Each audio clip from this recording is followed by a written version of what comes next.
After midnight, September 2nd, 2024, we have breaking news about the war in Gaza and Israel. I'll let the newscasters talk about it first, give you the updates on the hostage situation, and then we're going to do a little bit of deciphering of that news so you understand better what's happening and why they're rioting in the streets of Israel right now. Check this out. Protests have erupted in Israel after 6 hostages were found dead, and according to the Israelis, they were killed by Hamas. People pouring into the streets today and urging the Prime Minister Benjamin Netanyahu to reach a ceasefire deal and bring those remaining hostages home. It's been a really devastating day for Jews around the world who were hoping that these 6 young people would be brought home as part of an upcoming hostage deal. Dual Israeli-American citizen Hirsch Goldberg Poland, whose parents have been fighting for his return, among those murdered in Hamas captivity. Remembering the lives of 6 people murdered by Hamas, their bodies found in an underground tunnel in Rafah. An Israeli health minister said they were shot at close range within the last 48 to 72 hours. 3 would have been among the first released in an upcoming hostage deal. They were so close to coming home. Ceasefire negotiations have dragged on for months. In Israel, tens of thousands of Israelis filled the streets of Tel Aviv, angry at their government, specifically Prime Minister Benjamin Netanyahu, for failing to strike a deal and bring their loved ones home. President Biden released this statement calling Hamas's actions reprehensible and promised to work around the clock to release the remaining hostages. We need them home. We need them home now. And Israel's largest labor union is calling for a general strike Monday to pressure the government to come to a deal. It said Ben Gurion Airport, the country's main travel hub, is shutting down first thing in the morning. So what you see there is a consensus amongst a lot of Israelis that revenge may feel good, but it's not getting the job done. Because at some point the question has to be asked, with all of the devastation you see here, with all of the bombings and all of the evacuations and these extreme measures that are expensive both in life and in treasure, at what point will any of that bring home the hostages? Benjamin Netanyahu says his plan is bound to work. It's going to disincentivize other terrorist acts from happening. But this was another terrorist act that could have been avoided with a negotiation, and obviously not with bombs. You've tried that.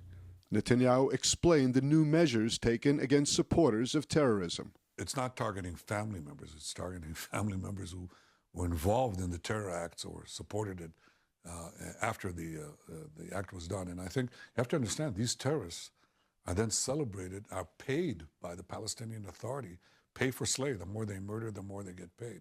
And their family members who supported the terrorism get Social Security benefits and other things. That's what we targeted. And I think that disincentivizes the terrorists. Netanyahu argued that peace can be forged with Arab neighbors, with peace with the Palestinians left for last. Unfortunately, that hasn't worked.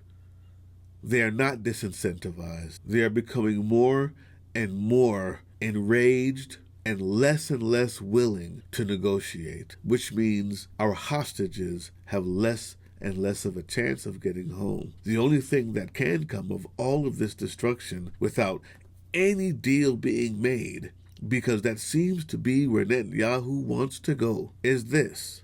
And this is what he had to say about Gaza. I will quote, "Gaza's waterfront property could be very valuable if people would focus on building up livelihoods.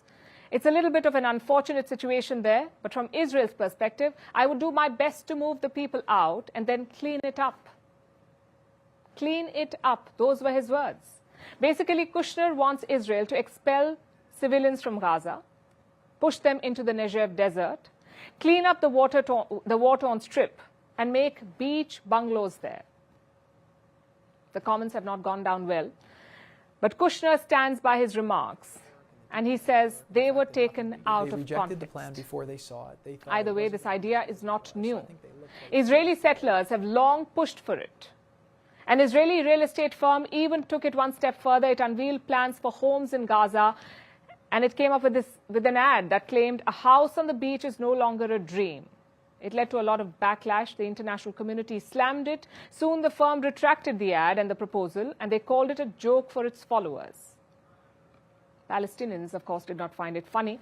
And I'd hate to say it, YouTube, but every day negotiations aren't being had, more bombs are being dropped, and this macho stance of how many more terrorist leaders I can kill and how many streets I can destroy is still being upheld without even the inkling of a finalized actual ceasefire. That has to be the only conclusion that I can come to as to why he refuses to sit at the table.